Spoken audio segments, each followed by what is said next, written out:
to our stage reading today. We have one right now and another one at 4 o'clock as part of our New Works Initiative month of May 2024.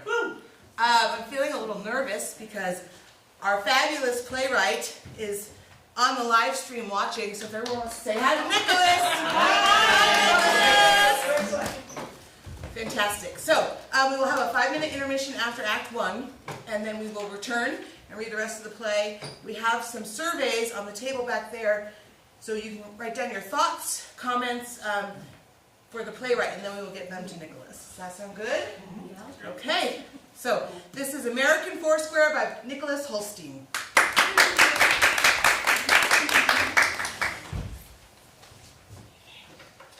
Act 1, Scene 1. A large century home in a small Kansas town. A set of creaky stairs run up the upstage center wall. A step leads down from the front entryway that is just stage left of the staircase. The door into the kitchen is stage right. A door downstage left leads into the den. A dining room table with chairs sits stage right in front of the kitchen door. An old record player cabinet from the 80s sits close to the kitchen door. An old couch and 2 chairs that are worn sit downstage center with a coffee table in front of them. Boxes marked Christmas are stacked, overflowing with decorations. Maggie, 65, enters from the front door, a pile of mail in her hand. She goes to walk into the kitchen but stops and turns around. She looks at her watch, then looks around. She goes over to the couch and reaches into a cushion and pulls out a plastic water bottle. She twists off the cap and is going to take a drink, but she closes it and stuffs it far into the cushion. She sits staring out, then buries her face in her hands. Fights back a bout of tears. She composes herself and looks over at the cushion where she stuffed the water bottle. She stands and looks at her watch. Mary! No response. She moves closer to the stairs. Mary! She checks her watch again. Hank? Hank!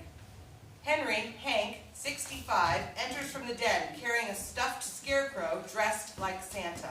He holds it and inspects its face. It was a mistake putting red paint on Mitch's face for Halloween.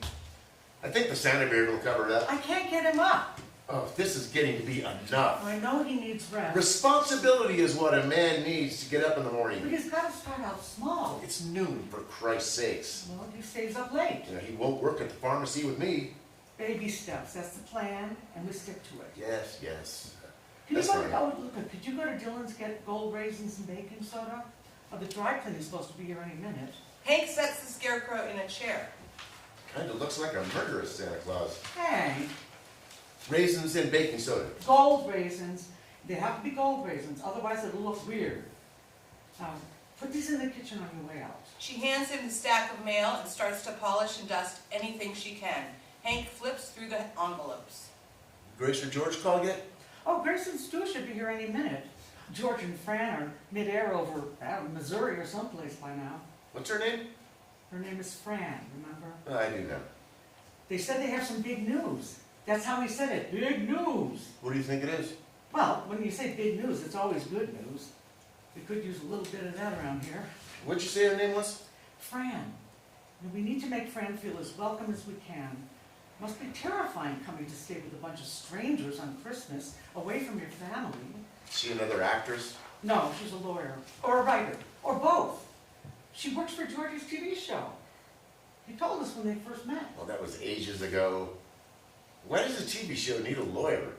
Everyone has problems, I suppose. She rich? Does it matter? Doesn't hurt. I'm gonna run to the pharmacy, make sure everything's going smoothly. Won't be but about 15 minutes. Hank, Yep. I need you to go to Dylan's and get those things. Right. Raisins and soda. No, baking soda and gold raisins. You don't need to go into work today. Well, just a few minutes is all. Oh, Scott is more than capable of running everything. He's a kid. Bet his mother still lays his clothes out for him. Have some faith. He's a smart guy. He doesn't have the relationship with everyone like I have. Some of these folks their entire lives. It took you a while back when you were his age. Walgreens out by the interstate. It's some boxy, ugly building next to a truck stop. Our pharmacy is more than just a place to get medicine. It's a gathering place. A place you feel safe in. You're nothing if not nostalgic. Just 20 minutes and I'll be back. Hank goes for the kitchen door. Maggie relents. Oh, tell Scott I'm making him and Katie a German chocolate cake. He's still learning the ropes, you know. He doesn't know anything about your German chocolate cake. Baking soda, gold raisins. No, I Don't shall forget. return with your provisions, my lady. How are you feeling? It's gonna be a good day. I can feel it. Hank exits out through the kitchen. Maggie sits for a second like she hasn't in years. She goes over to the coffee table and starts to wipe it down. She quickly takes the water bottle out of the cushion and takes 2 huge gulps. She starts to close it, then takes another deep swig and winces. A door closes upstairs and she quickly stuffs it back in. She stacks books trying to look busy. Mary, 30, comes walking down the stairs. He sees his mother and starts back up again. Morning, finally. The best part of the boarding is the very end of it. That's what I've always said. Morning, Mitch. Looking festive. Hey, you said you would go to the store, and since that's not happening, you can help with the Christmas decorations. I can still go, just let me get some coffee. It's taken care of. It's only 12:30. 12:30 is not the morning, and no, I couldn't wait anymore. The dry cleaning's on its way, and things need to be cooked, things need to be cleaned. There are people arriving. I need help. He really shouldn't be driving. Well, there's barely anyone out. He's either 20 miles over the speed limit, or he forgets to put his foot on the gas and coasts. I need you to be able to rely on me, Marion. Can you please stop calling me that? Marion, I'm sorry. I haven't gone by that name in years. I hate it. Well, could have named you Box, but we didn't. No, thank you for not naming me Box. You live with the name you're given. And I do. So what are we arguing about? Hardly an argument. We can have one of those later, and since it's Christmas and everyone will be back in the house, I'm sure we will have one. Full participation expected. I need you to rely on you for certain things. You can, Mom. You're living for free, so there's no reason you can't. Okay. What is it you need? I need the greenery and lights put up on the porch. Why couldn't we be like the rest of the country and decorate the house right after Halloween? There's always something. Could I be the only asshole in the neighborhood on the roof putting Christmas lights up on the 22nd? So be sure to wear your coat. When is everyone showing up?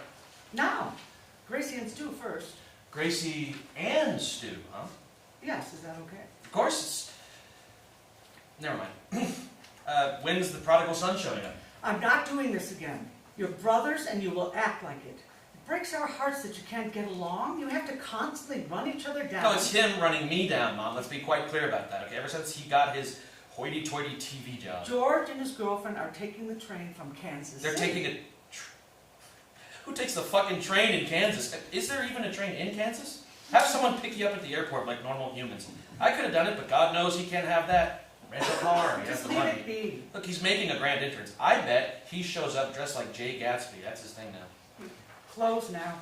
Maggie exits into the kitchen. Marion lays on the couch. He digs through the couch cushion, finds the water bottle. It's half empty. He takes a big swig from it, puts it back, and lays back down, closing his eyes. It's calm, and the house seems peaceful, idyllic. Before too long, Marion is back asleep and snoring.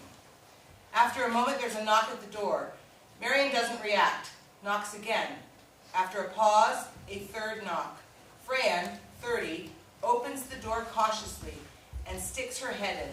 She's Afro-Latinx and wears a hoodie and jeans with holes in the knees. Hello?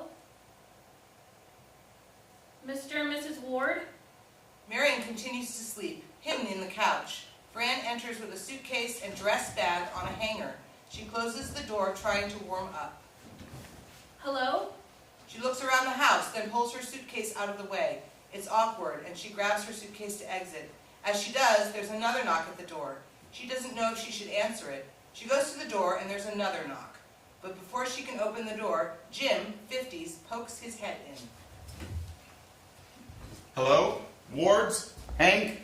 He enters. He's a casually dressed sheriff, with only a walkie-talkie hanging off his belt to indicate he's a law enforcement officer. Fran steps back in and is almost hidden behind a coat rack. Maggie? Marion continues to sleep on the couch, out of view of the others. Hank? Marion stirs on the couch and looks up. Oh, hey, Mary. Your dad around? Hey, Jim, I think he went to the store. Is Maggie around? Mom! Sorry for barging in. Oh, hello over there. Jim Thank turns God I around startled. didn't even see you over there. I'm sorry, I didn't mean to scare anyone. Mom! Dry cleaning! cleaning is here! Oh, no. How long have you been there? I literally just walked in right before you. You just walked in? Not but a few seconds before you, but I'm not the dry cleaning. Do you usually just walk into people's homes like that? Well, the door was unlocked and you just did the same thing. I'm the sheriff. Do you usually just walk into people's homes like that? What's the name of your dry cleaning service? I think they need a call about how their employees treat customers' homes. Maggie enters from the kitchen. Excuse me, I don't work for the dry Oh, cleaning. hello. Then what is your business here? Oh, where are your manners? Look at the dry cleaning. Mary, can you grab my checkbook in the den? It's in the secretary. Excuse me, I'm sorry. There's been some confusion here. My name is Fran. I'm George's girlfriend from New York. Oh my God. Oh my dear sweet Lord. No, it's okay. Oh, I'm so embarrassed. We think anyone of color is automatically here to do things for us. Oh. We do not. Why would you say something like that? Well, I'm sorry. I saw your dress bag and thought, would you show some manners and grab her bags, please? Marion gets up and grabs her bag and sets them by the couch and sits back down. I'm Maggie, George's mom. He's told me so much about you. We hug, sweetie.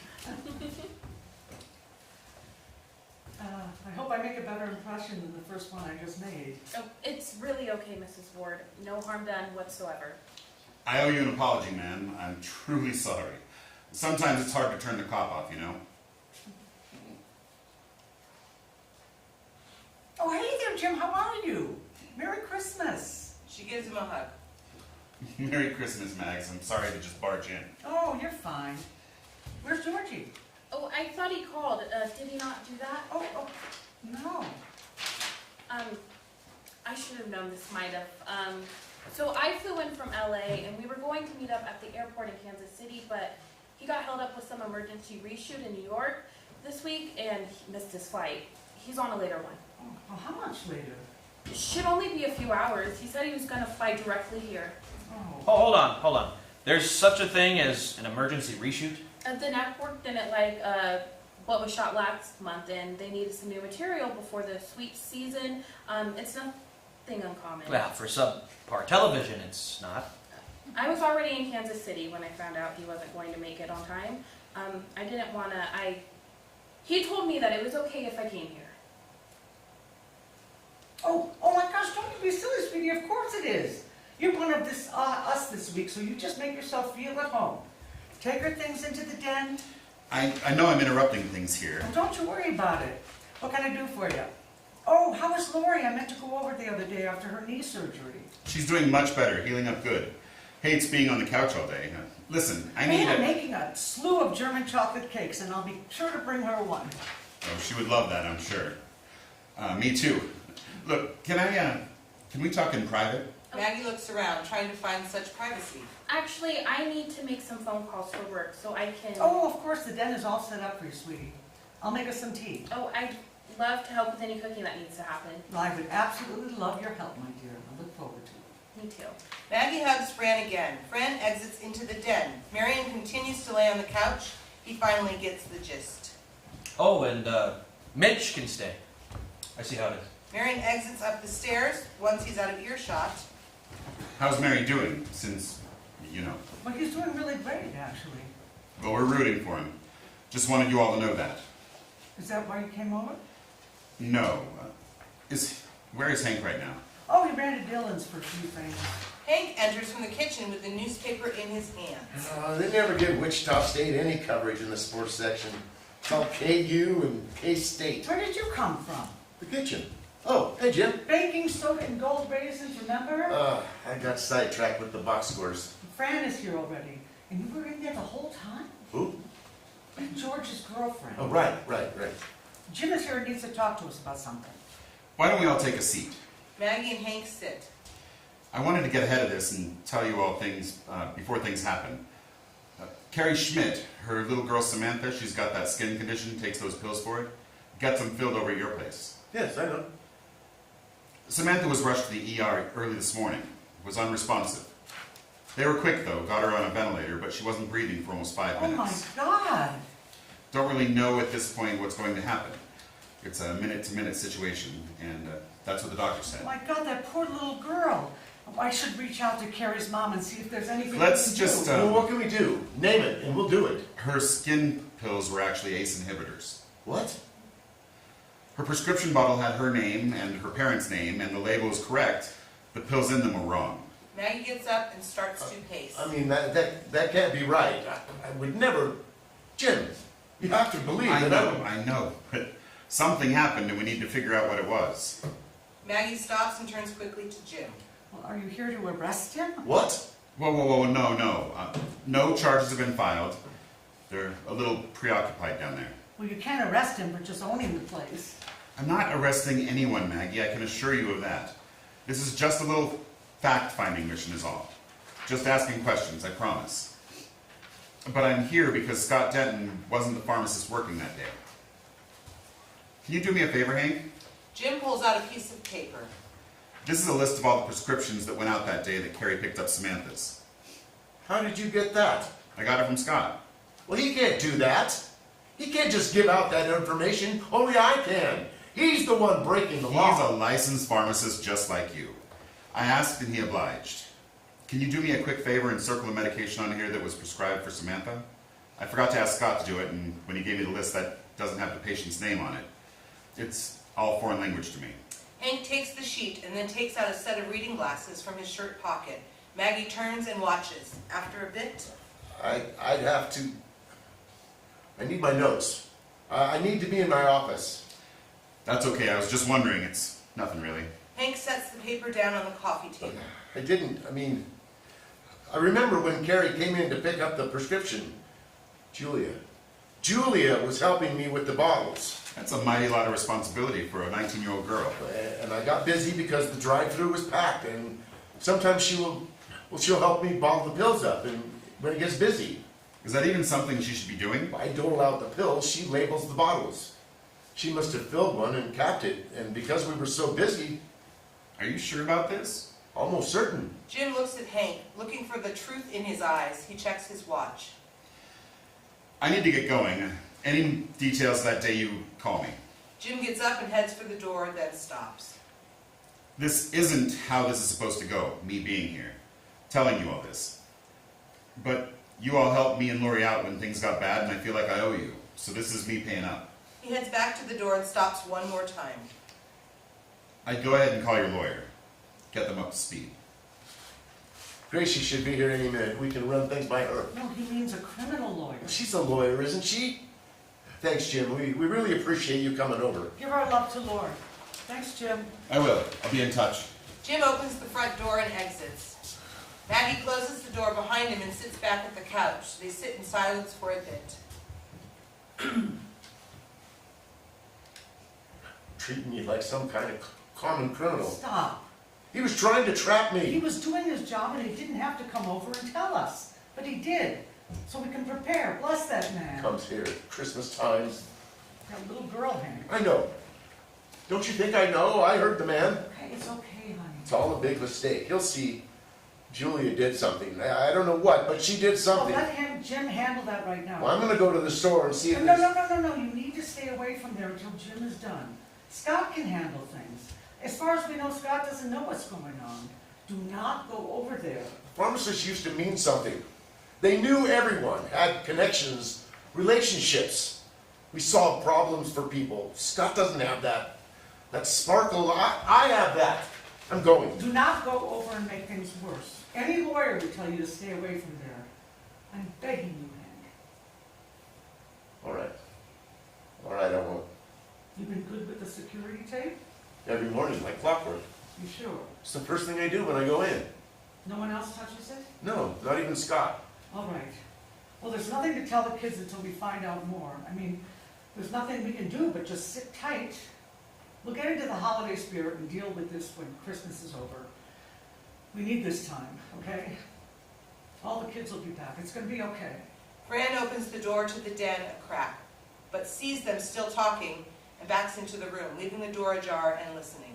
But Jim said to talk to a lawyer, and Grace... No, the kids have plenty to deal with as it is, and we don't need to heap this on them as well.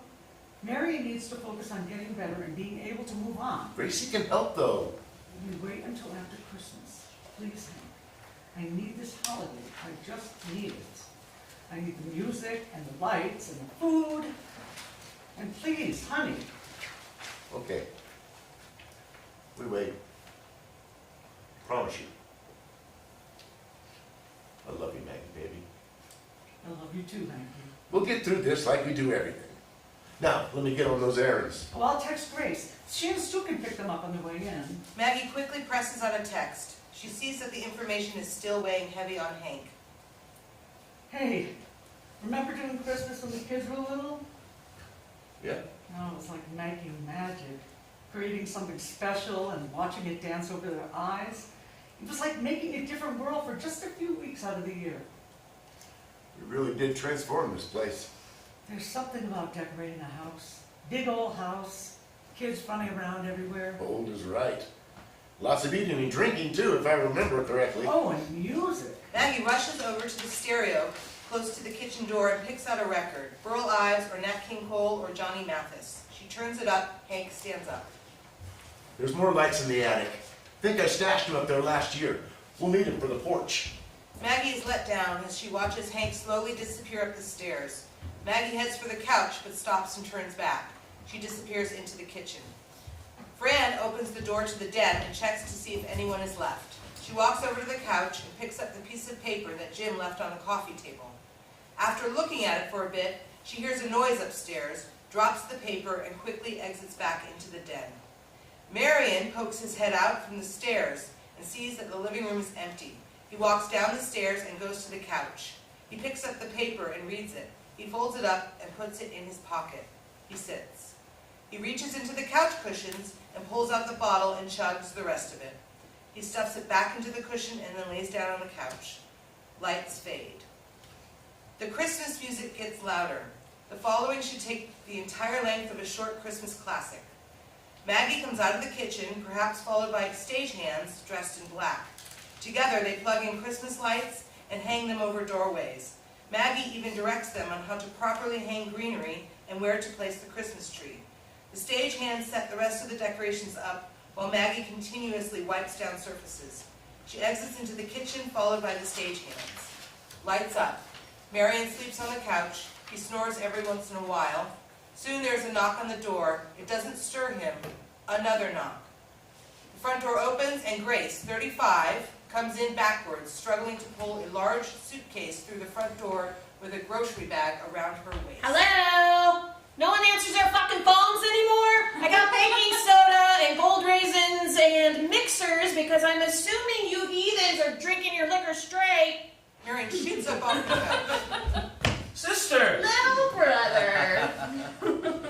Marion jumps over the couch and picks Grace up and spins her around. My ass hurts from sitting for so long. About time. I got up early to see you. Children sleep till noon, Mary. No stew? Hell no, of course not. Maggie enters from the kitchen. Oh, Gracie! Mom! They hug. Oh, you got it all. Yes. Where's Stu? I wonder where Stu is. It was super last second. A really big project he's managing. He said he'd call on Christmas. Oh, well, shoot. I need a drink. Oh, it's so early, though. It's Christmas! Well, I'll get out my grandmother's Christmas glasses for you then. Maggie walks into the kitchen, followed by Grace and Marion, who are arm in arm. Fran enters from the den, dressed in different clothes. Hank appears at the top of the stairs and makes his way down. He notices Fran. Well, hello there. Maggie said you'd arrived. Hank Ward. I'm Fran Herrera. It's great to meet you. You having a Merry Christmas so far, Fran? I actually haven't been able to give it much thought until now, actually. It's like a winter wonderland down here, though. We do all right. Heard there's snow coming in. Well, gonna want to stay off the roads, that's for sure. Maggie re-enters from the kitchen, followed by Grace and Marion with drinks in hand. Well, there she is. It's just madness around here, honey. Gracie! Daddy! Where's Stuart? He had to work. He's got this project. Well, man has responsibilities. Working hard. Good for him. I'm Grace. I'm Fran. I've heard so much about you all. Grace hugs Fran. Hank walks over to Fran and reaches out for a handshake. Hank Ward, it's great to meet you. Okay. Good to meet you too, Lots sir. to be done, get this holiday started. Grace, get settled in, and then come and help me in the kitchen. Mary, greenery on the porch, please. Fran, you need a snack? I never turn down food. Maggie ushers Fran into the kitchen, followed by Hank. Oh, can we keep her? Yes, please. Good heavens, Georgie knows how to pick 'em. Look at you, all out and proud. Keep your mouth shut. Have you said anything to Mom and Dad about Studio? No, are you kidding me? Hank comes out of the kitchen with some random Christmas decorations, followed by Maggie and Fran. Okay, where's this going?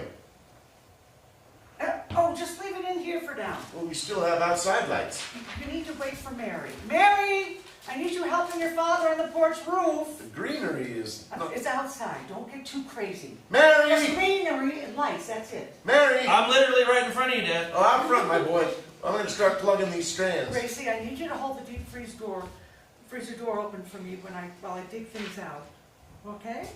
Come. Oh, Fran, I would have you do it, but guests cannot see the state of our garage right now. You understand? Absolutely, I do. I'll wait right here. Grace, here we go. Maggie exits back into the kitchen. There's a small pause. Oh, here we go. Grace reluctantly gets up, exits through the kitchen door. Fran sits down on the couch and looks at the books on the coffee table, then starts scrolling through her phone. This is a yearly thing. Christmas? George being late. I'm tracking this flight. Maggie will break her back trying to get this place together, which, just so you know, always looks this way. But still, she'll sweep some dust and all excited that Georgie's on his way home. Fucking sad, really. Hank, Maggie, and Grace re-enter with a drink tray. Okay, but quickly. Fran, this is a spiced ginger bourbon cocktail. My own recipe. It smells amazing. I Hank still hands- have loads of cooking to do. I'd still love to help you, Mrs. Ward. Oh, Maggie, please don't call me Mrs. Ward. I think of my mother-in-law when you A say that. saint! Merry Christmas, everyone. Welcome, Fran, to our family and home. I'm sorry, I just can't get over how similar George looks like you, Hank. I'm telling you, I'll get pictures of Hank and George at 16. They look exactly the same. I was a dumpster baby. I was left on the doorstep by a teenage mother. Would you two stop it? You take after your mother. Fran's phone buzzes. Oh, sorry, I still have to work even though it's a vacation. It's brutal. It will just take a second. She answers it and walks to the front door, all in whispers. Can you please stop? What? Have you taken your medicine? Holy shit, would you just relax? Yes, I have, as a matter of fact. I was just making a joke. Well, it's in bad You're taste. sorry, Mom. You're right. Just having a little fun. George likes this girl, and we're trying to make a good Wow, impression. yeah, sounds promising. Oh, stop! Fran hangs up. That was George. He's going to have to catch the first flight in the morning. Well, is everything okay? Well, why didn't he just call us here? Oh, I'm sorry, it's crunch time. Oh, no, it's not your fault he's working hard. The actors he's working with aren't exactly Talented? It's just Just darn it. It's fine. Well, Hank, I understand it's fine. He'll I was get, looking he'll forward. get here when he gets here. I can still be upset. I know. he said he would call the house on his break. Well, I'm sure I'll be busy and I won't even hear the phone. I mean, you can't even call now to say he'll be late. If you'd like, I can get a room. No. No, you Nonsense. won't. No, don't be silly. You You're will staying stay right here for the night. Yes, you will. Grace gets a text message and immediately gets out her phone. I gotta find that tree stand. Do you know where it's at? The tree is up already, honey. Oh, right. I need the... I need to make a phone call really quick. Fran, can I use the den if you don't mind? Oh, not at all. Grace exits into the den. Maggie starts for the kitchen, followed by Hank. Oh, the extension cord doesn't work. You and Mary can go to the hardware store and get a new one. Mary, you're driving. I can drive just fine. Hank and Maggie disappear back into the kitchen. Fran sits on the couch. Marion slowly makes his way to the arm of the couch, sipping his drink. They call you Mary. The curse of the waspy glass. Marion sips his drink as they both think of something to say. George told me you're a musician. You did, huh? I was, I suppose. What do you do now? Well, I sleep a lot. Finally watching Game of Thrones, leech off my parents, shower occasionally. Millennials, am I right? He said you were in that band. What's it called? You had a hit, right? The Wild? Just wild. Stupid name. Definitely wasn't my idea to be called that. Yeah. That unsurprisingly didn't last very long. That was, that was 10 years ago. I don't know why you keep telling people that. I think he's proud of you. What is it you do for Georgie's little TV show? It's not very little. Only to some. Some consider the show important. No offense, but the show is about 4 girls sitting around at brunch at some fancy Manhattan cafe talking about the dicks they swallowed the night before. You have a problem for sexually empowered women? Well, if that's sexual empowerment, those girls have been getting empowered by half the hipsters in New York City. It shows that you can fuck your way through your 20s because, and I quote, that's what your 20s are for, I think. The show is one of the most culturally relevant shows on television. Says who? Of the New York Times, Vogue, Entertainment Weekly, Rolling Stone, The New Yorker. Maggie enters from the kitchen. Marion, I need you to drive your father. I will, Mom. See, this is what I was talking I'm about. getting my coat. Maggie goes back into the kitchen. It's hardly a platform for political and social discourse there, sweetie. You winning a lot of Peabodys these days? It won 5 Emmys in its first season. The voice of a generation, your show is not. A show displaying the bane of our society, consuming their way through life, and the reason our youth are riddled with student loan debt, maybe. The be whatever you want to be generation definitely has its poster children. You reached for your dreams and tried to be whatever you wanted to be. Yeah, look where I am now. 36, on my parents' couch, jobless, penniless, hopped up on antipsychotics. My parents are a little soft, if you ask me. Right, well, I'm going to... Oh, come on now, we're just talking. Trust me, if you can't hang now, you're going to get swallowed alive at the dinner table. So I've heard. Lesser girlfriends have gone into seizures or been chased across the Great Plains, never to return. You get the Marion stamp of approval. I'm honored. You should be. The last 4 he brought home failed miserably. The actress, she was the worst, could hardly speak in sentences. Guess that makes me the best. So, what is it you do for George's little TV show? I'm a writer. Ouch! Point for you. You're good. I want you on my team at dinner. Fran smiles and gives a small laugh. Maggie opens the kitchen door and gives Marion the stare. Yes, I'm coming. Don't have any fun without me. Marion grabs his coat and exits into the kitchen. Fran is left alone. She sits back on the couch and takes out her phone and starts to scroll.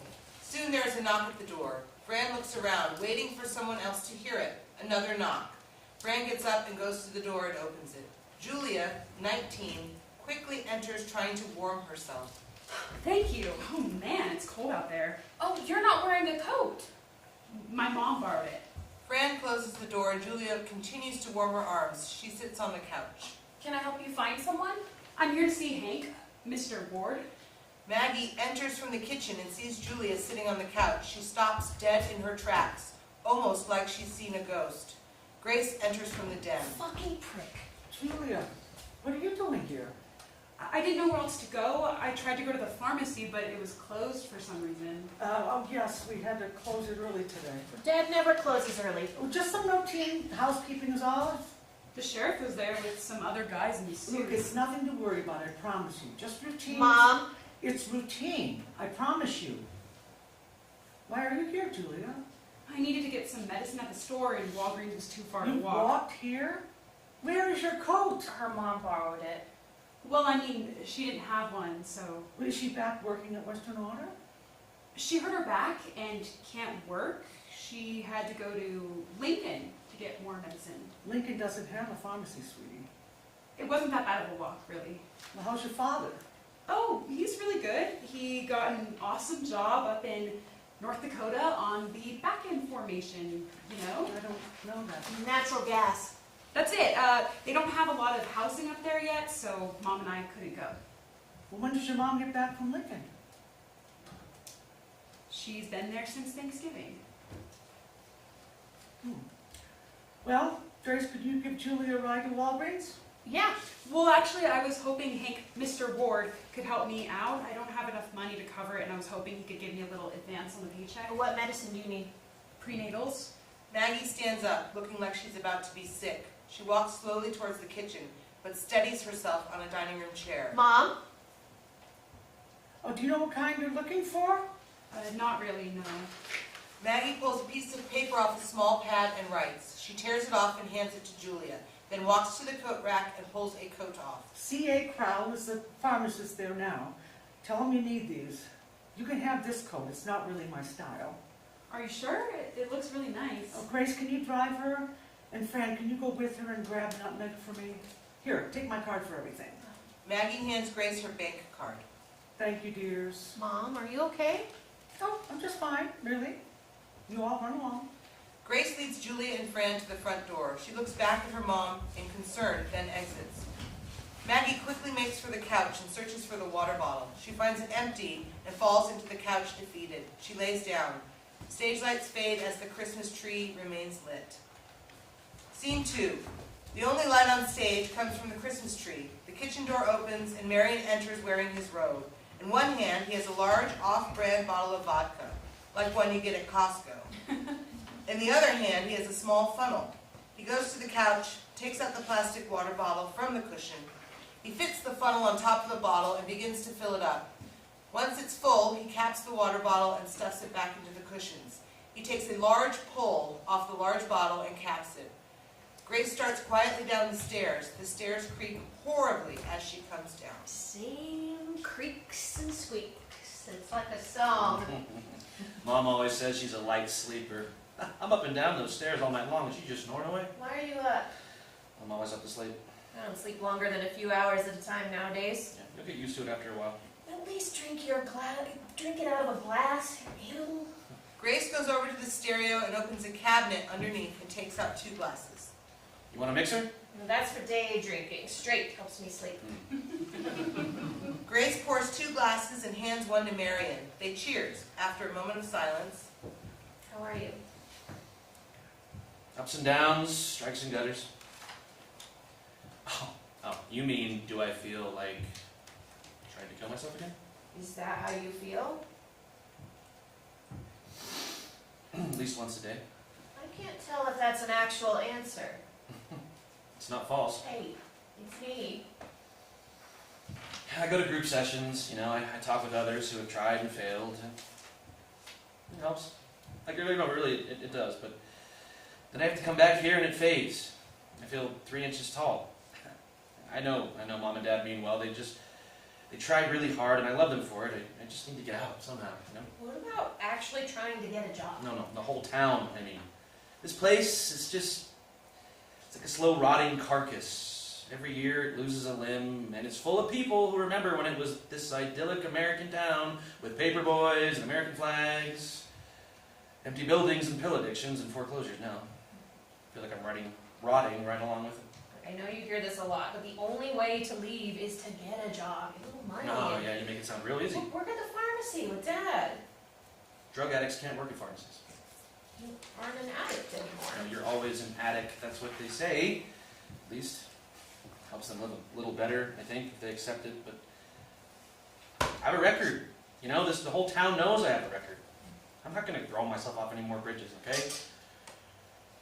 I'm looking for a path. The right path, I really am. I believe you. Oh, by the way, thanks for the heads up. What? I thought you had told them about you and Stu, but apparently that hasn't happened yet. I know. The timing was just never right, and I couldn't do it over the phone. Maggie thought Stu was going to be here. They say they wouldn't make a big deal out of it, but it would become one. Get through Christmas and tell them after. That is the plan. I can't put this on them right now. Great plan. You know how they are at Christmas. They're all Courier and Ives and chestnuts and shit, and I wouldn't dare fuck that up. Look, Stu has agreed to keep his mouth shut until after I've told them. Besides, he's in Aspen with her. Excuse me, what? Her name is Holly. They were together on and off for years before us, kind of like a first sweetheart kind of thing. It happened very quickly after we decided to split. Maybe like 3 weeks. You gotta wonder if they were just waiting around for each other, waiting for the other one to be free or whatever. Like they were meant to be together this whole time, and I was just a little pit stop, a warm body to lay next to for a little bit. Come on, Grace. It's not like You that. know, for the past 6 months, I've had all these people telling me how I'm supposed to be feeling. You broke it off. You left him. Why do you care if he's with someone else now? I literally had a girlfriend of mine say, you don't really feel that way. That doesn't mean I don't have feelings. It doesn't mean I don't feel things. I didn't mean Do to. you know what it's like to realize that you were so bad for someone that it takes them 3 weeks to just put you in the rear view? Don't look at it like that. You know, To him, I was toxic. Disease. It's like those addicts telling themselves they'll always be addicts. It's not just Stu, it's everyone. Because I made the decision to separate. Friends don't call. The couples we used to hang out with them now. I'm alone a lot, and I wish I had a warm body to lay next to.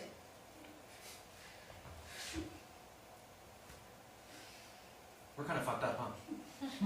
Fucking hopeless. This is going to sound incredibly stupid, but I think this was something I was supposed to go through without Mom and Dad. Like, first time in my life, I felt like I didn't need their advice. I didn't want it. Marion pours more vodka. So, are you going to tell them everything? Yeah. We're pretty good at asking for forgiveness in this family. You're going to tell them everything, Yes.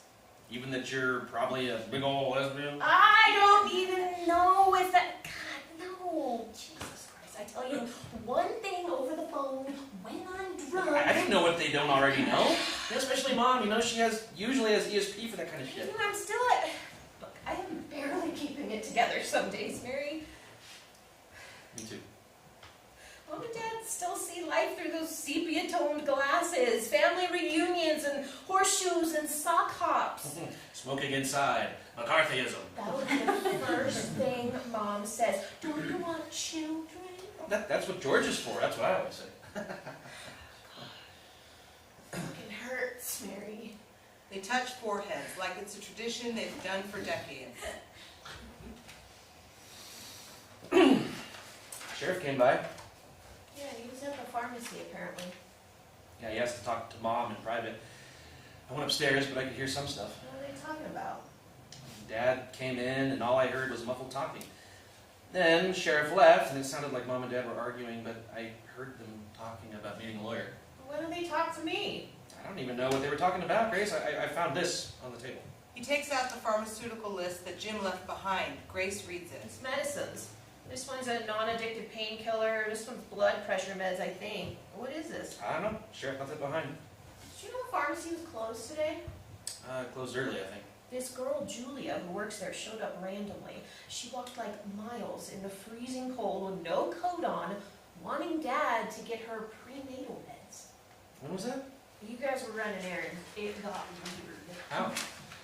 Fran was there for the whole thing, but Mom was like, I don't know, like catatonic? Just staring out into space. And when she walked in and saw this girl sitting on the couch, she went white. Here's the thing, this girl, Julia, she looks like a younger version of Mom. It's fucking wild. It's like, have you seen her before? No, like red hair and... Red hair and freckles, yeah. I'm telling you, it's uncanny. Welcome home. Merry Christmas. They cheers glasses and down their drinks in one gulp. Lights fade. Okay, 5-minute intermission.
Scene 1. The house is in dim light. Lights up on Fran downstage right of the set. She's on the phone, wearing a stocking hat and heavy coat. She takes the phone away and pushes the button. After a brief pause, she does it again. Yes. Yes. Reservation?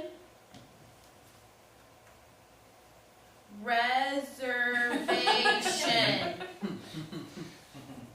Yes. She looks at a small piece of paper in her hand. OK5XD3. OK5XD3. OK5. Speak to a representative. No! She pushes another button. Speak to a representative. Yes. Yes. Hello? Oh, yes, hi. I was calling just to inquire about possibly changing my ticket to an earlier flight. Oh, I don't know. Let me see. Do people usually know the flight number? Wichita. Pereira? P-E-R-E-I-R-A. Francesca. Uh-huh. No. I understand. How much would that be? Oh, what? That's triple the price! If possible.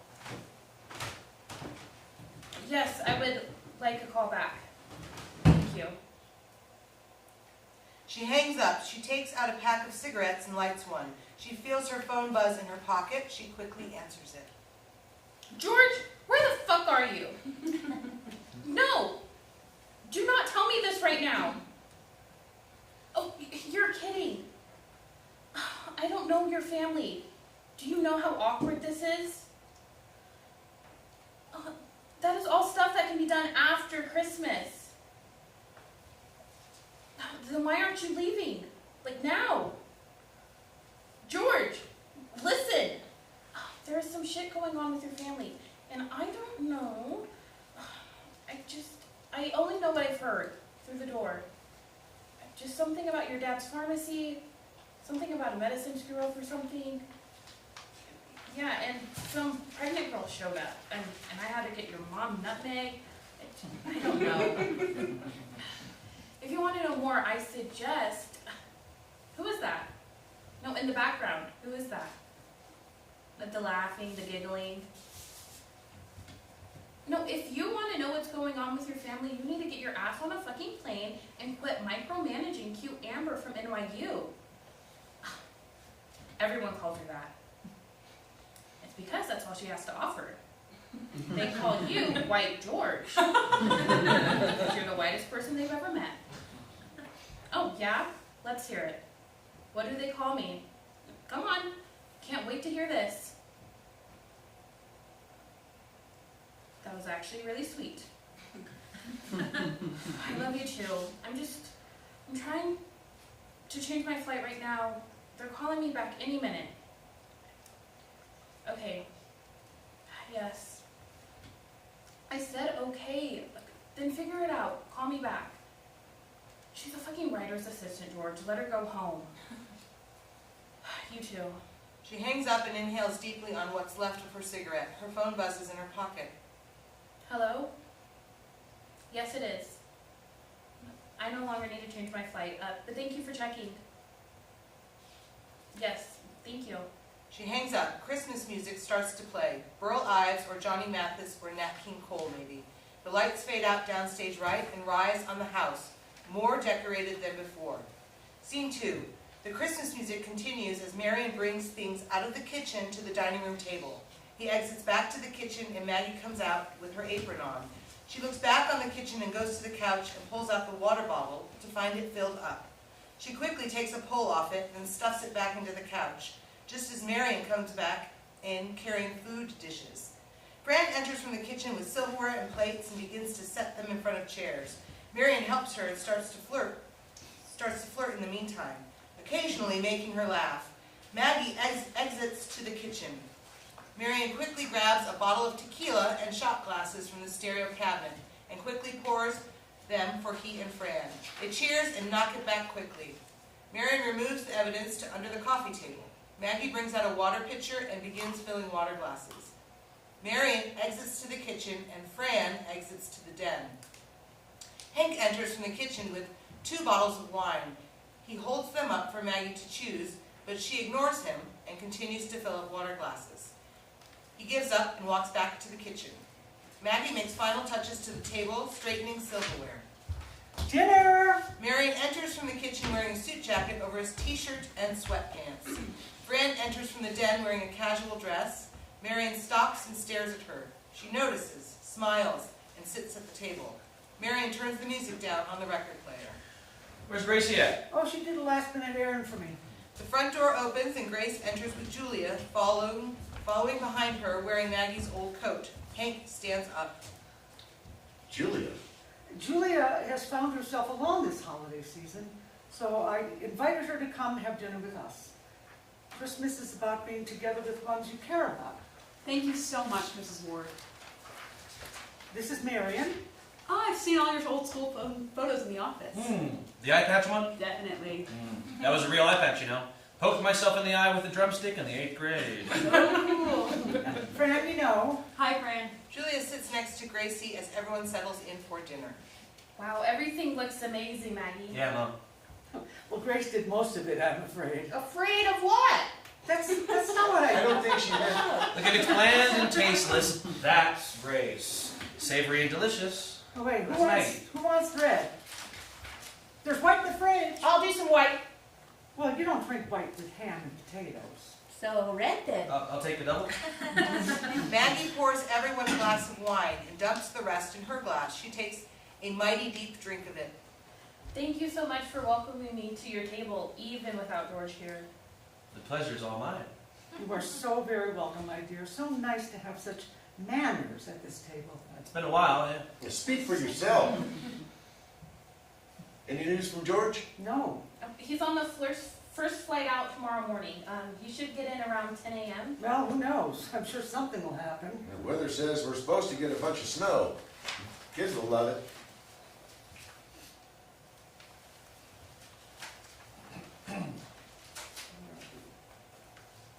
Sorry. My fingers keep sticking together. Damn. Sorry. Okay. Well, it's always something, isn't it? Oh, it'll be okay. I swear, if someone tells me one more time how I should feel or that everything is okay, I'm going upstairs and I'm taking the wine. Fran looks nervously at the others. Julia is focused on eating. It's a shame Stu couldn't make it either. He sends his love and wishes he could be here. Oh, shucks. Bye-bye, Stu. Grace kicks Marion under the table. Maggie is refilling her wine glass.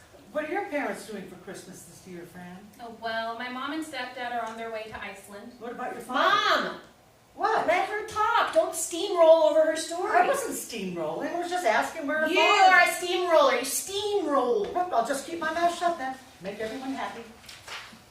It's okay, Maggie. My father passed away in Argentina before we moved here. Oh, my dear, I'm so sorry to hear that. I was 3, so I don't have a lot of memories of him, just Oh. pictures and such. I bet that's so difficult. I have stories from my mom and relatives. It's really okay. So it was just you and your mom that came here. Did you come from Africa? No, like I said, I was born in Argentina. It's in South America.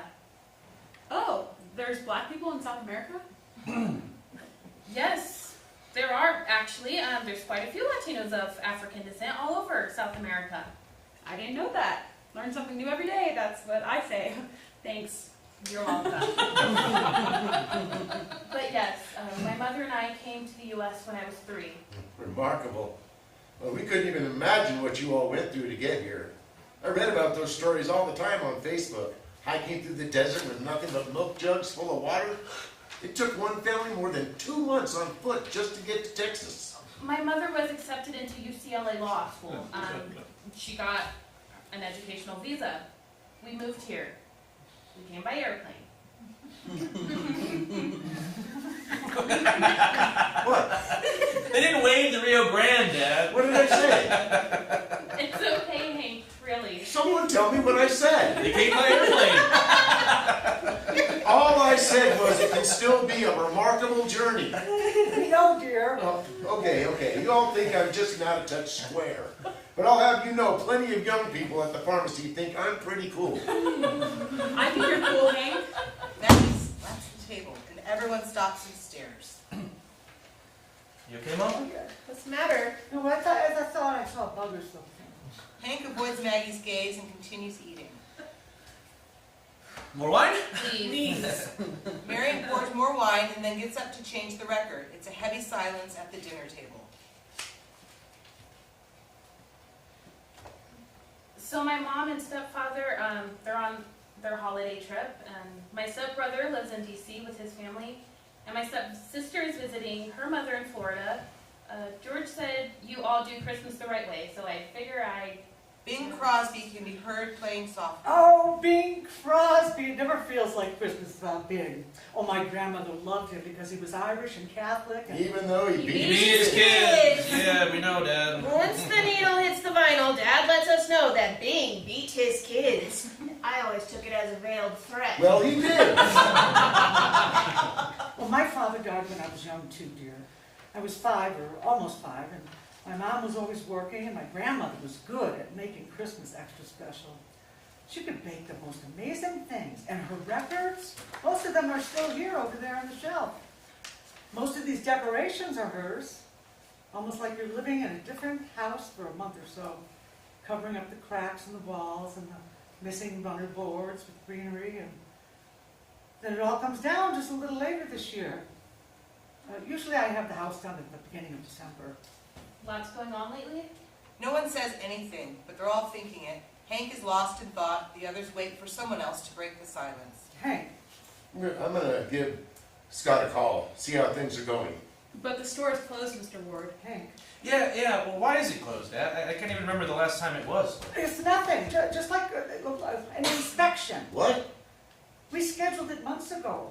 Oh, Hank, you don't remember. I scheduled it. You said it was routine housekeeping. Well, that's what it is. It's just Why don't I remember this? new laws get passed and we have to comply. Why is the sheriff with him then? He knew you were all coming into town and he's been looking for a way to help us out. You know, we helped them when Lori could no longer work, and so we asked him to be there while they do the inspection. I'm gonna give him a call and see what's So going we on. are eating dinner right now. Why wasn't I told about this? When was this planned? Months ago, sweetie, you remember. You never said anything. Hank, Jim was here this morning. We were talking about it. You remember Jim being here? Well, yeah. But I need to know these things before they Oh, you're happen. being silly. Now, everything's fine. Let's just enjoy ourselves. Besides, I'm sure they're done with the investigation. Investigation? You said it No, was inspection. I'm in inspection. Oh, you've been on me all night. Now I flubbed some words and you're going to harangue me about that too? just asking. Everything is fine. The pharmacy is fine. End of discussion. Grace and Marion exchange glances as Maggie takes a large rip off her wine glass. You know, I don't think we know how you and George met. That's a story I'd like to hear. Oh, he was scouting writers for the TV show. I thought you practiced law. Oh, I went to law school, but it didn't stick. Anyway, I wrote a one-act play that was being produced at this place called the Ensemble Studio Theater. Oh, was that on Broadway? Oh, no, but it's a very important theater that has lots of great playwrights. Oh, I'm sure Georgie had a play there. I don't think he did, actually. Well, he had a play on Broadway. Not that No, I'm no, he aware didn't. of. What? He never had a play on Broadway. Yeah, the whole world would know if he had. The one you know, the one with the group of friends and one of them comes back from Afghanistan? Oh, that play went up on a theater on Broadway Avenue, yes, but Yeah, it doesn't wasn't mean on he's had Broadway. a Broadway production, Mom. Well, that sure sounds like he did. It's a complicated system, mostly about money and seats. And Yeah, it has to be a Disney movie that's been adapted to a musical to be on Broadway. Well, my Georgie is a great writer. I don't need someone coming in here telling me otherwise. Oh, no, I wasn't. Fran gets a text message and looks down to read it. She stares at it, almost confused. He's won awards, you know. Last time I checked, that means No one was saying he's not a good writer, Mom. Let's all talk about something different. Fran shoots up out of her chair looking at her phone. Everything okay? Was it Georgie? Is there a snowstorm? I knew it. I told you. I have a sixth sense about these things. No, it has to do with work. I'm so sorry. I have to deal with the situation. I'm so sorry. Sorry. Fran quickly makes her way into the den and shuts the door. Maggie fills up her glass and takes a large sip of it. Well, I hope she's okay. Why are you being so prickly? No one's being prickly. I could do pie. There's pie too? She's on her own here without George. This has to be strange for her. I've done nothing but make her comfortable. Jeez. I just can't seem to please one person in this house. I'll just shut myself upstairs until the holidays are over. No one said anything close to that, Mom. Well, let's all just sit down and have some I'm pie. gonna go check on her. No. I just can't seem to say anything right. All I said was to let her talk and not talk over My her own story. I think she needs me. My own Just let her be. It's obviously private. Let's just have some of your mother's award-winning pie. Fran comes out of the den and walks over to the couch. She grabs the bottle of tequila from under the coffee table and walks back into the den, shutting the door behind her. What was that? Maybe she's celebrating something. Were you doing pie still? If you want goddamn fucking pie, get up and get it yourself! Who else wants pie?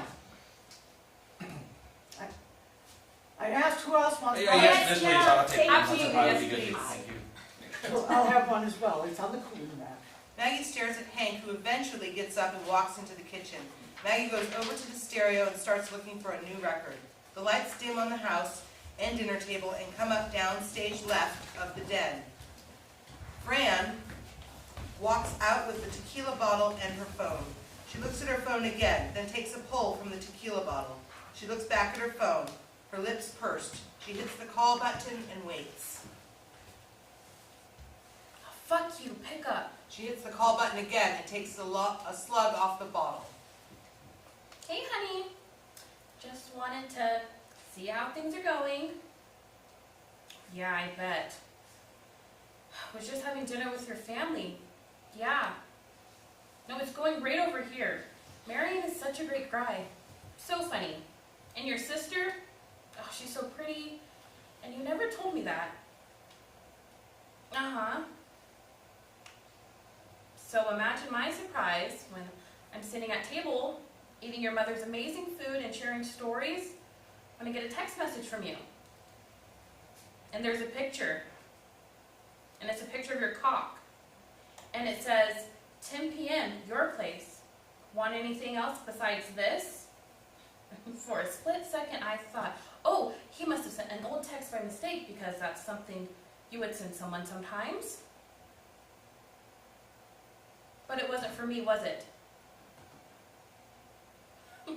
That's a mighty long silence. I can't fucking believe you. You know what? I actually can. I know you're capable of such things, but really, I can't believe it was cute Amber, the fucking writer's assistant. She takes a huge pull from the bottle. She starts to laugh. I won't be here tomorrow. No, you don't get to ask things of me.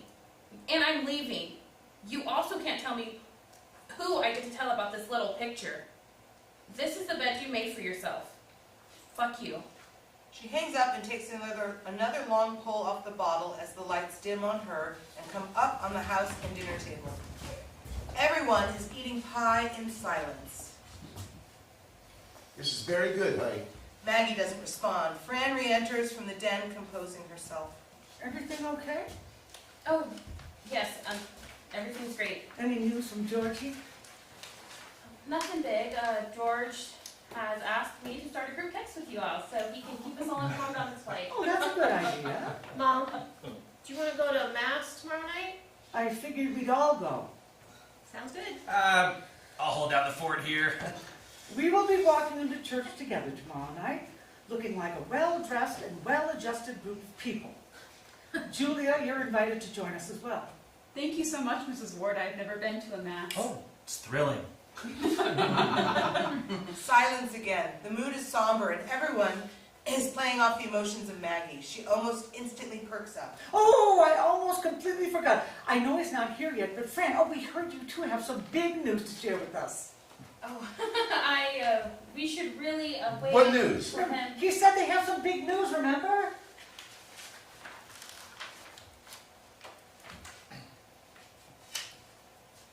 Well, when does George get here? He'll be here tomorrow, Dad. Fran fills her wine glass all the way to the top. Well, it might snow a whole bunch tomorrow. That's what the weather says. Kids will love it.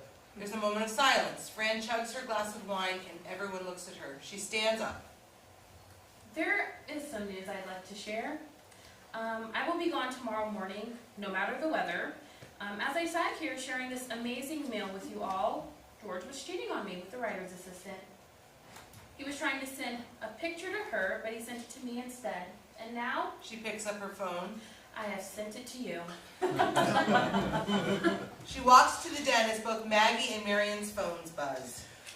Holy shit! What? Oh my God! What are we looking at here? Is that... Turn the phone the other way. Lights fade out. Scene 3. Maggie clears the table of the placemats. Julia enters from the kitchen. Are you sure I'm not putting anyone out? Oh, no, George's bedroom's just sitting up there open. Thank you so much, Mrs. Ward. You've all been so nice to me. It's very much appreciated. Sorry about earlier. For what? That picture Fran sent? You didn't do it. Still sorry, all the same. I wonder why people always say they're sorry for things they didn't do. What else do you say? Thank you. Julia sits at the dining table.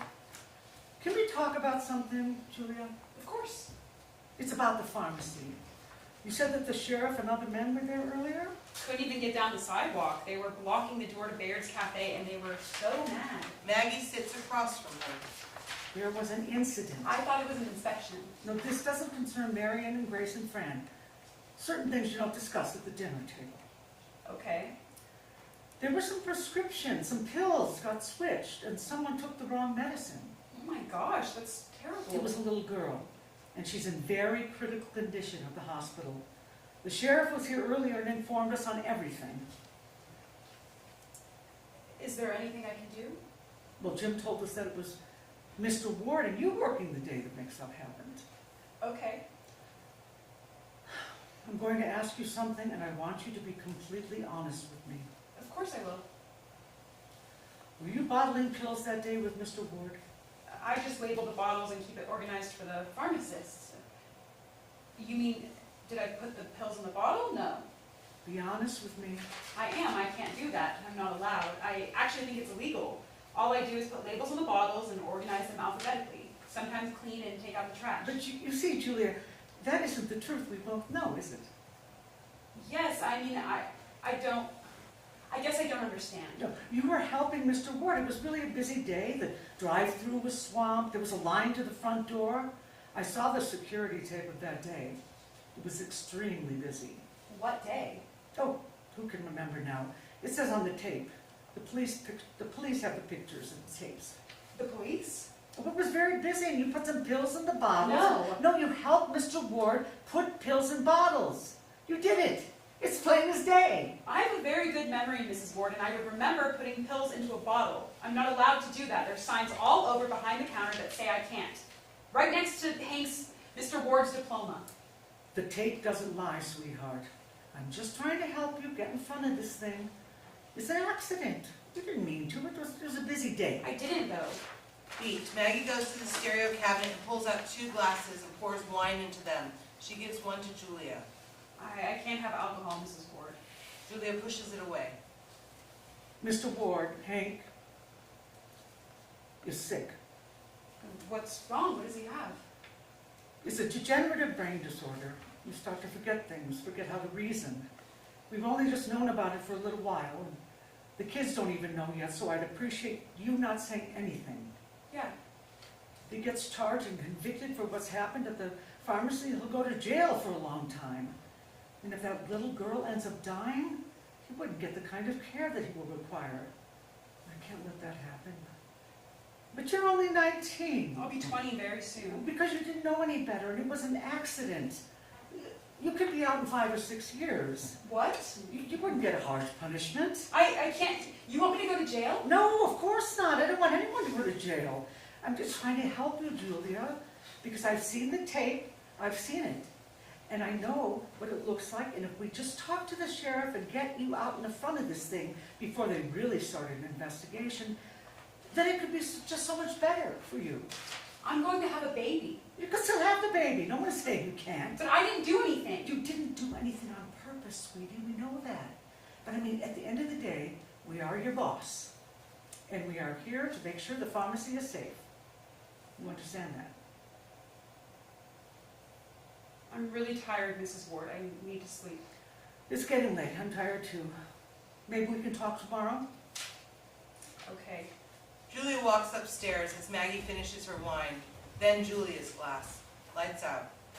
Scene 4. The living room is dark, save for the glow of the Christmas tree and a light under the door to the den. Marion walks softly down the stairs in his robe. He looks around to make sure he's alone. He creeps silently towards the den and sees a shadow move. He walks back over to the couch and reaches into the cushion and pulls out the water bottle. It's almost empty, and he throws back the rest of it. He walks over to the record player and reaches into the back of the cabinet and pulls out a bottle of vodka. He takes it over to the couch and refills the water bottle. He stuffs it back into the cushion, then returns the vodka bottle back to the record cabinet. He grabs a bottle of wine off the dining table and lays on the couch. Putting on headphones, he settles into a song. The door to the den opens. Fran stumbles out, holding onto the wall as she makes her way to the bathroom. Marion sees the light and sits up. Hey, didn't think we'd see you anymore tonight. She falls into a chair and starts laughing. But you're clearly having a better night than I am. Oh, you? You have a lady's name, you know that. You are tanked. I love it. Catch up. You gotta catch up. Let's have some tequila. She stumbles back into the den and comes back out with a bottle of tequila. She hands it to Marion. I knew you'd be fun. It's been terrible here. No one knows how to have a good time, you know? This whole town, bunch of phonies. Then me. Working on it. Me too. Marion slugs back the tequila. You want to talk about earlier? I've been writing for that show for 3 years. 3 fucking years. And fucking Chad. What a stupid name. Chad? Stop naming your kids Chad. To all the white people on Facebook, fucking Chad gets paid more than I do. He's been there 14 months. I fucking counted. I know though. George was told to go out and find a female of color to work on the show. And he found me, and I'm fucking good. God damn it, I'm really good. I have a law degree. I could be a lawyer. And now, that fucking piece of shit. Fuck Chad. Fucking Chad. No, George. Fuck George. He's fucking cute Amber from NYU. Fran cries into her hands. Marion takes a swig. People are always like, oh, Marion, he's a fuck up. What else is new? But George? And he had you come here for Christmas? Oh, I know. I believe you, Mary. He did that and counted and continued to fuck cute Amber from NYU while you're on your way here. While you sat at his parents' table and had dinner. Oh, I know. What a sociopath. That is truly messed up. And you sent his family a photo of his dick, which is fucking legendary, by the way. Oh, you knew I was here eating with his family. While I was sitting at the table. You might be my hero. Fran puts the bottle up to Mary's lips and he takes a drink. You know, I tried to kill myself 6 months ago, and that... He didn't even come to see me in the hospital.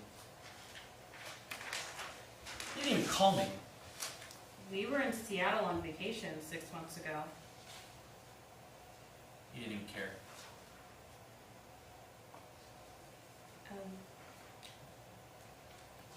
Why'd you try to kill yourself? Marion drinks more tequila. He chases it with water. I don't know. I don't even know if I really was trying to kill myself.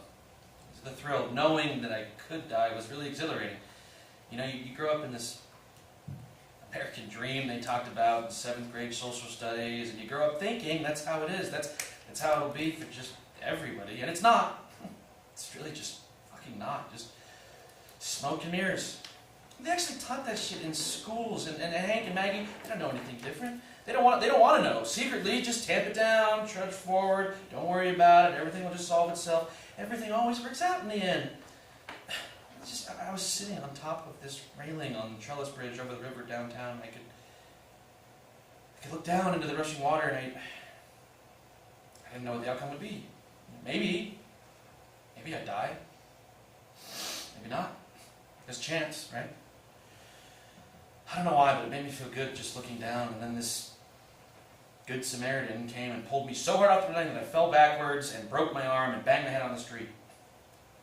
That's why I was in the hospital.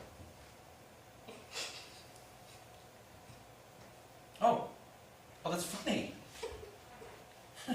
Yeah, I guess it is a little bit. Okay, laugh. They laugh, realizing that they are very close.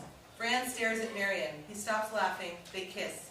It's quick but passionate. She stands up and takes him by the hand and walks into the den, closing the door behind them. Lights fade out. Act 3, Scene 1. The living room the next morning. Maggie walks down the stairs wrapped in a robe. She checks the thermostat, turning the heat up. Grace enters from the kitchen.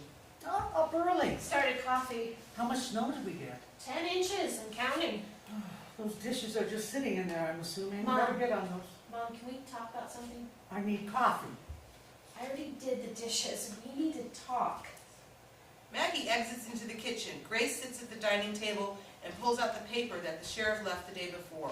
The door to the den opens quietly, and Marion creeps out backwards, then turns around to find his sister. No. Yes? You Morning. Morning.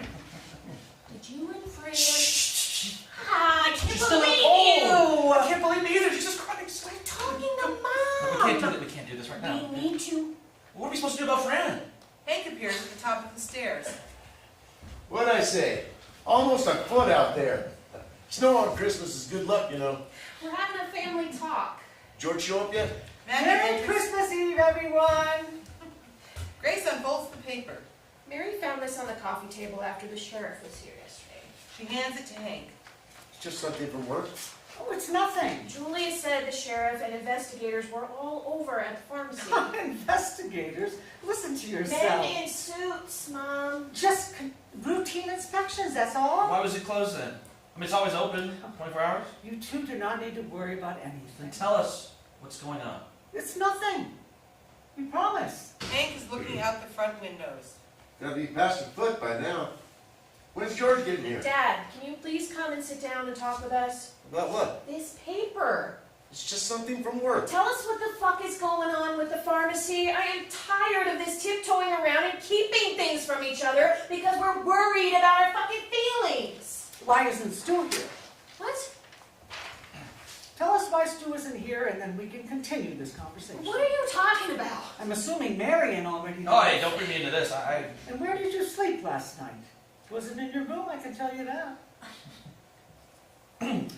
Well, we all seem to have our secrets. Only difference is you want to know about the business your father and I have had for almost 40 years. And that is exactly what it is. Our business. Fine. Stu and I have been separated for 6 months. We're in the process of getting a divorce. He's spending Christmas in Aspen with another woman named Holly that he dated years ago. Oh, Gracie, I'm so sorry. It's your turn. I slept with Fran. I meant Mom, not you. Julia appears at the top of the stairs. Good morning, everyone. Julia, this concerns you too. Come on down. Okay. Maggie, let's do this another time. No, I think Grace and Marion are right. They want to know what's going on, and this directly affects Julia and her future. A couple of days ago, Carrie Schmidt picked up medicine for her 4-year-old daughter's eczema. She was given the wrong pills, and her daughter is in a coma at the hospital right now. What? You shit, Dad? Who was working? Your father and Julia were there that Why day. didn't you tell me sooner? I'm a lawyer, Dad. We don't need one, but Julia might. I need one? Well, because you put the wrong pills in the wrong bottle. You were helping me that day. I was putting the sticker labels on the bottle, that's all. I can't touch the pills. I can't touch the pills. I'm sorry, Mrs. Ward, but I didn't do it. Dad, do you remember that day? Of course I do. Do you remember filling the girl's prescription? Well, I mean, there were so many prescriptions that day, I can't, remember every single one. But you know the medicine, and you know what medicine people take. Is her prescription on this list? Now look here. Pharmacists are pillars of the community. I've been serving these people for years. No one's questioning that. It's personal things, They're personal things. And now those big chain pharmacies just come in here and try to muscle out the little guy. Well, they won't muscle me out. No one will. It's okay if you just forgot that. I didn't forget, goddammit!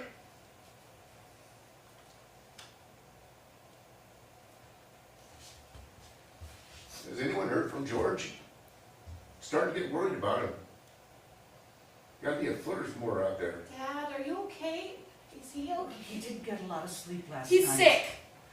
Julia! What? What? Is that true? Dad! How dare you! You had no right! Maggie smacks Julia and grabs her by the shoulders and shakes her. Marion and Grace try to get their mother off Julia. Marion and Grace can ad-lib lines to the bottom of the page. Who's the father? Tell me right now! Who's the fucking father of that baby? Marion and Grace finally get Maggie restrained. Julia holds her face. I want to know! Hank. It's Hank. Maggie slumps to the ground, holding on to Marion and Grace. Hank remains standing on the stairs, facing away. Grace and Marion are stunned into silence. After letting it sink in, He thought I was you. He was calling me Mags. He thought I was you. He kept saying, I'm sorry, I know it was wrong. I don't have anyone. Like you all do. I don't even have a family anymore. You all have each other. I'm so sorry, Mrs. Ward. Hank disappears upstairs. Maggie follows after him. She gets on the stairs and looks back down at the others. I don't want to see any of you until it's time to go to church. Maggie follows after Hank. Grace exits to the kitchen, soon followed by Marion. Julia is left by herself. She sits on the couch and begins to cry. Fran opens the door to the den and immediately goes to the couch and embraces Julia, holding her. The lights dim on Julia and Fran and rise off downstage right on Grace and Marion. They're silent for a moment. What the fuck just happened in there? I'm still trying. Jesus. I'm still taking it in. How? Julia's like 19. I think the old dude still had it in him. Dementia. What? It makes sense. His memory is all over the place. Haven't you noticed? Just thought it was normal aging stuff, not like a disease. I guess it makes sense. Dad thought Julia was mom. So she just played along with it? I guess. Oh, this could get really bad for Dad. Think she'll keep it? The pharmacy, the pills, I am running scenarios in my head and nothing ends out well. Explain more. It depends if the family presses charges. If they don't, then the state will. There's intense oversight with pharmacies. And if Dad was handling medicine while at the same time, and both he and Mom knew something was happening, they'd both be in a lot of trouble. And then, of course, if the little girl dies, then I can't believe we even have to talk about this. they will come and arrest Dad immediately. Manslaughter, negligent homicide, homicide 1, there's numerous charges. Would he go to prison? Yes. I mean with his condition. Yeah, I think so. The lights dim downstage right and rise downstage left as Hank enters, soon followed by Maggie.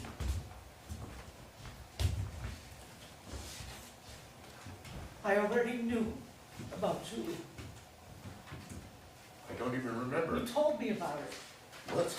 You said something about the other night in the pharmacy office and how it was like we were young again. We used to do it in the office when we first moved into that space. I think Grace was conceived in there, actually.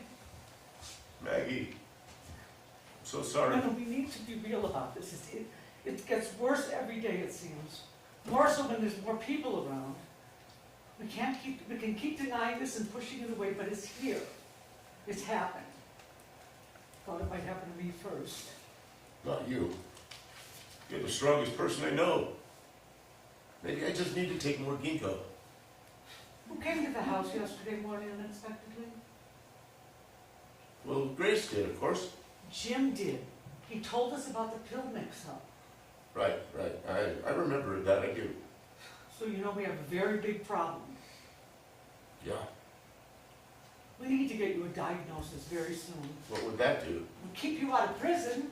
Well, I mean, it was an accident. It's not like I did it on It purpose. doesn't matter, honey. That's why manslaughter exists, to hold people accountable. I'm going to make an appointment with Dr. Murphy for the 26th. We're going to figure this out. What about Julia? That's all up to her now. Lights fade out downstage left and rise in the living room, where Fran and Julia are still sitting on the couch. I didn't mean for anything to happen. Did he force you? It wasn't like that. Did you know, in the back of your mind, maybe always kind of think about it? It's okay not to answer. And it's okay to have those feelings. We're all human. I was going to go to community college in the spring. Why can't you? I'll be pregnant. So you're keeping it? Well, yes, of course. I mean, I didn't even really think about the other option. I don't know if I could. It's an option nonetheless, and your choice to make. And you can still go to college, pregnant by the way. My mom did. It's not as big of a stigma in Argentina as it is here though. But it's possible. 3 of my friends already have kids. It's like, get out of high school, have kids. My mom did. Wasn't like your mom though. She sounds amazing from what I've heard so far. I didn't want to end up like my mom. No one says you have to. Thanks for being so nice to me. Julia. We're all each other have in this household. Gotta stick together. Yeah. Judging by the storm outside, we're not leaving anytime soon. Which means I have a lot of apologizing to do. Oh, because of the penis pic? That was so funny. Marion laughed for a long time after you went to the den. I wish I had the guts you do. You do. Grace and Marion enter from the kitchen. Fran stands. It's awkward. I need to apologize to both of you. Oh, don't be sorry. What I did last night was completely inappropriate, and I reacted poorly. I hope you could forgive me. Maggie appears at the top of the stairs. Oh, Mrs. Ward, I owe you the biggest apology of all. I am so sorry for what I did last night. I know. The roads are bad and flights are being canceled, but I can get a room at a hotel tonight. Can I go with you? Of course. No! It's okay, Mrs. What Ward. kind of people would make us? You'll stay here. Look, I know we've all been through a lot in the last 24 hours, but it is still Christmas. And this holiday means a great deal to me. We're going to press on, and I hope we get no more surprises, but I wouldn't bet on it.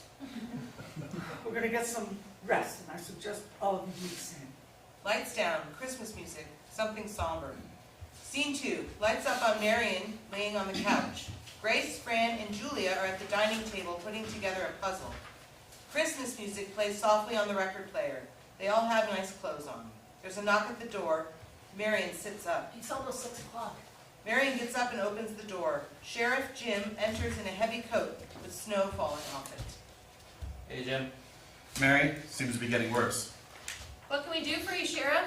He stamps off his boots on the doormat. Hey, Gracie. Everyone, where's Hank? He and Mom they're already in bed. Can I help you with something? I need to talk with your father. How about you talk with me? Afraid I can't do that. I'm acting as his lawyer, so you can talk with me. Gracie, I need your father. What happened at the hospital? I really need to speak with Hank. Maggie appears at the stairs. Is she okay? Hey, Maggie. I really hate to be here on Christmas Eve, but I need Hank. Is the little girl okay? You can tell us that much. She's about the same. Which the doctors say isn't good news. But They're pressing charges, Maggie. It was just a matter of time, you know this. you can't take Jim tonight. You can't take him tonight, Jim. It's Christmas Eve. I have to. I don't have any say in this. This is how it works. Well, can you all give us some time to talk, please? I'm not leaving. Neither am I. We will be in the den. Fran and Julia exit quickly into the den. Maggie waits for the door to close. This can wait until the 26th, Jim. Come on. I have to take him, Maggie. You are not arresting my husband tonight. I won't allow it.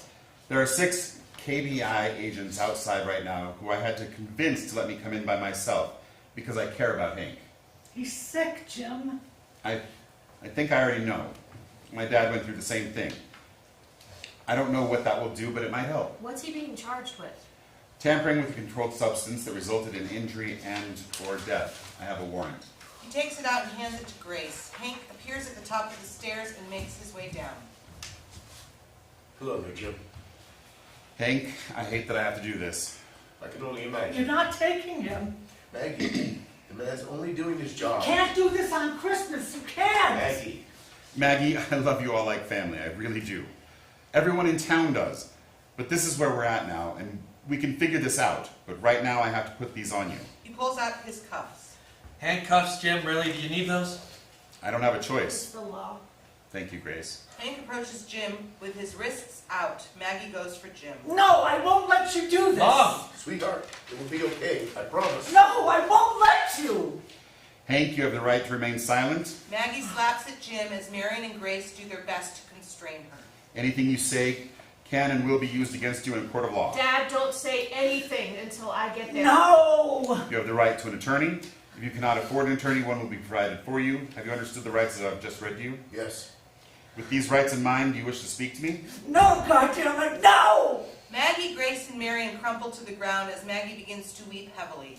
Jim grabs a coat off the rack and puts it over Hank's shoulders and leads him out the door. Lights fade out. Scene 3. Lights up on the living room. Fran exits the den with her bags. Julia walks down the stairs. How will you get to the airport? I got a lift coming in from Wichita.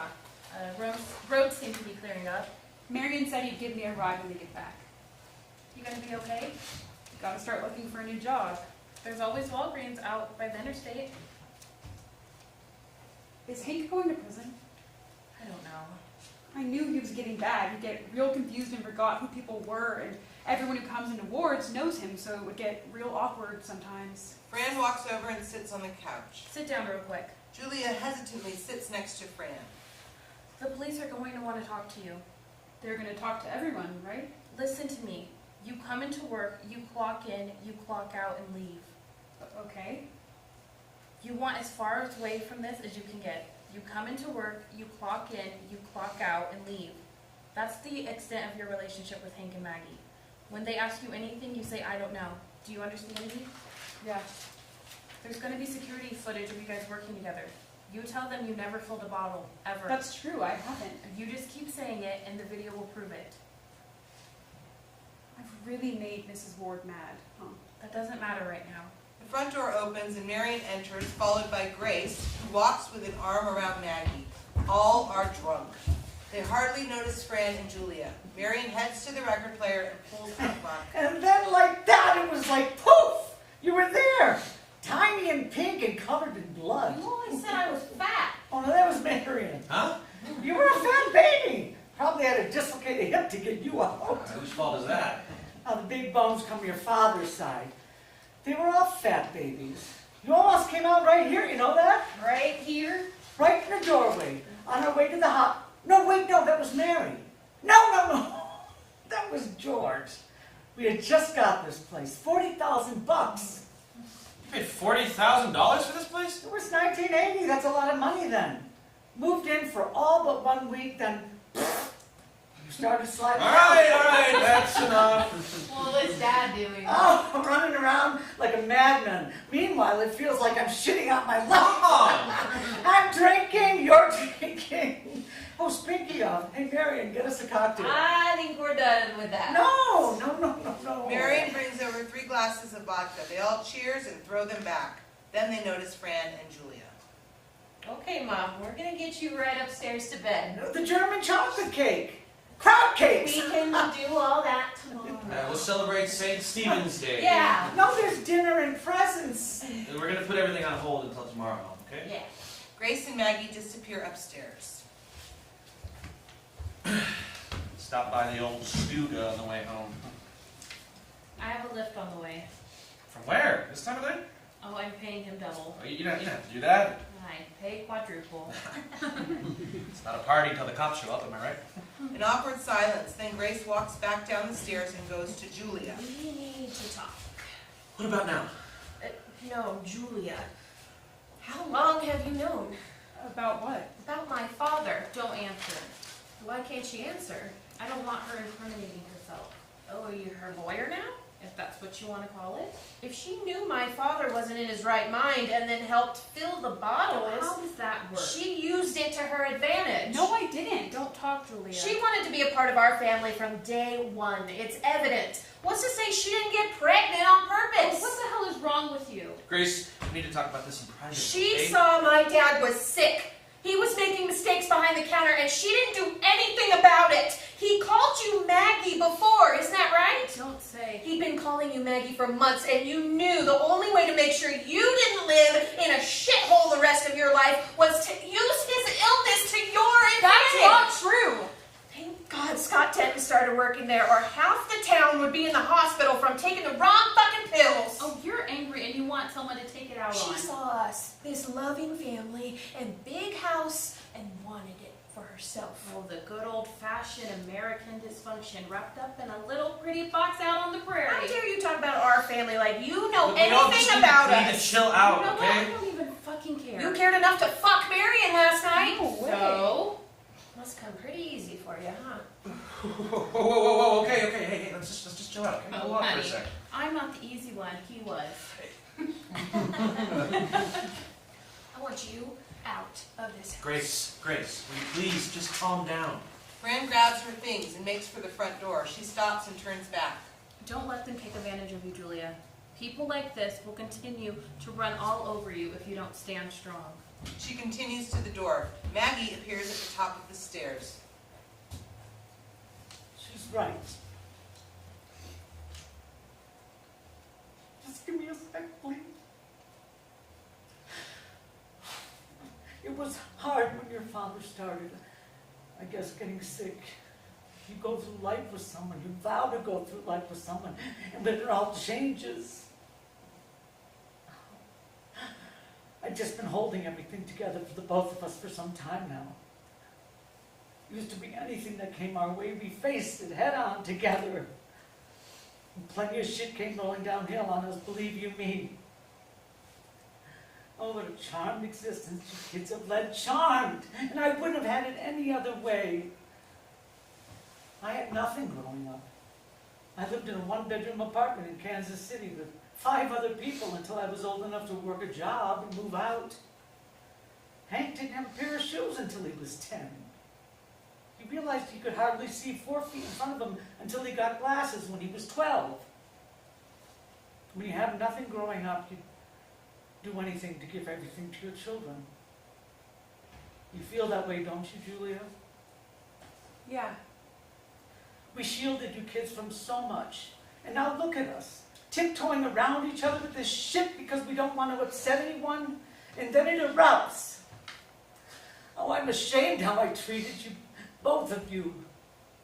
Guests in my home, and I'm so sorry. Maggie comes off the stairs and goes to Julia on the couch. She pulls Julia into her and they hug. Whatever you need, you will have it. Do you understand? Yes, ma'am. Mom, you can't be serious. That's fine, little Grace. The landline rings. Marion walks over and answers it. Hello? Yeah, hey, Jen. Oh, my God, that's great news. I will. Yeah, thanks for calling. He hangs up. Little girl's gonna survive. They're still assessing everything, but she seems to be doing okay. Grace sits on the couch and hugs Maggie. Fran checks her phone and heads for the front door. She opens the door and Marion turns around. They stare at each other for a moment. Then he waves goodbye and she waves back, shutting the door quietly behind her. Lights down. Epilogue. The living room is empty. Marion exits the kitchen holding a baby in his arms. He wears nice clothes and a lanyard and ID badge hang around his neck. Julia exits the kitchen with 2 coffee thermoses. You gonna be ready soon? I'm ready. I'm ready. When is Maggie due back? Any second. Marion soothes the baby while drinking from his thermos. Julia stares at him and smiles. What? Nothing. What? Tell me. Nothing. They both stare at each other and smile. The front door opens. Maggie enters. She wears jogging clothes. Oh, it's warm for December. You'll still need a coat, though. Okay, we need to go, Mom. Oh, give me that little sweetheart. She takes the baby from Marion. Last school day of the year. What are you gonna have them do? I'm gonna throw on Elf and call it a day. Have them sing Christmas songs. Most of them are over music class, Mom, believe me. Julia kisses the baby on the head. I'll be done around noon. Oh, don't worry, honey. We'll be just fine, me and this little princess. Oh, there's something from Dad on the table. Well, open it. Oh, it's addressed to you. We gotta run. Marion and Julia head out the door. Bye, you two. Maggie goes to the table and takes the envelope and opens it.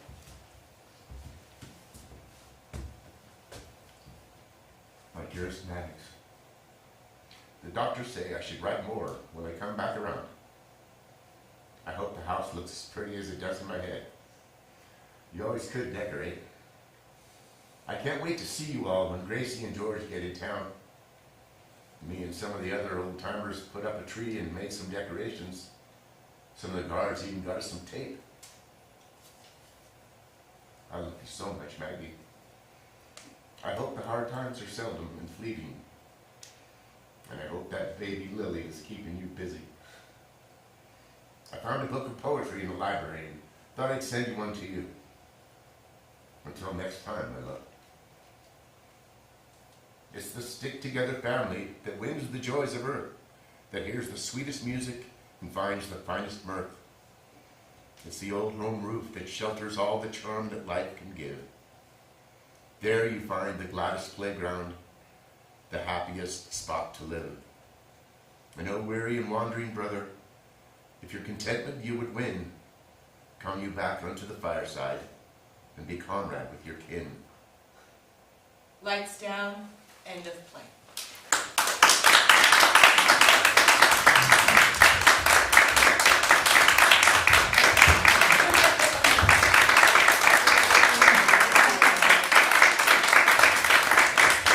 Thank you all for coming. Live stream as well. The surveys are right in the front on your way out if you just want to fill those out and leave them for us, and we'll make sure Nicholas gets them. Thank you.